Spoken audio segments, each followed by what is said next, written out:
मुंबईमध्ये पुन्हा मुसळधार पावसाला सुरुवात। अंधेरी सबवे पाण्याखाली तर कुर्ला आणि सायन परिसरातही पाणी साचण्यास सुरुवात। कामावरनं घरी जाणाऱ्यांचे हाल होण्याची शक्यता।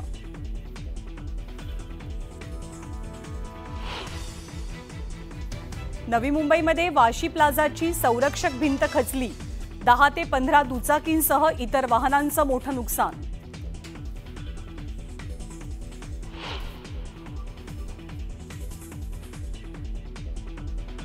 परशुराम घाटातील संरक्षक भिंत कोसळली।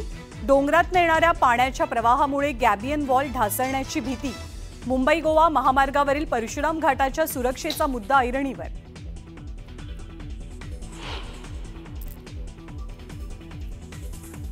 संगमेश्वरच्या धामणी गोळवलीमधील मुसळधार पावसामुळे भूस्खलन।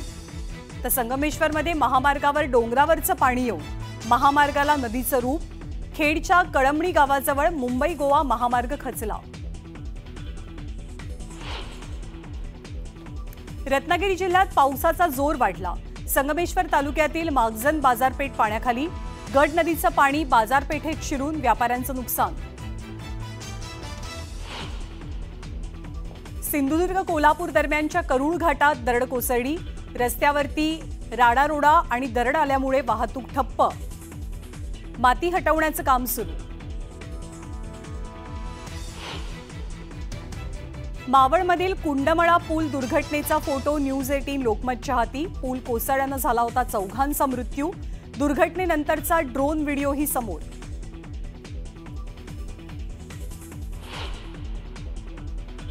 मावळमधील कुंडमला पुलासाठी 8 कोटी मंजूर, पण तत्कालीन मंत्र्यांकडनं 80,000च्या पत्रावरती सही। संजय राऊतांचा रवींद्र चव्हाणांवरती आरोप। तर मावळ दुर्घटनेवर अजित पवार गप्प का असाही सवाल। अहमदाबाद विमान दुर्घटनेतला विमानाचा व्हॉइस रेकॉर्डर सापडला। अपघात का झाला याचा खुलासा होण्याची शक्यता।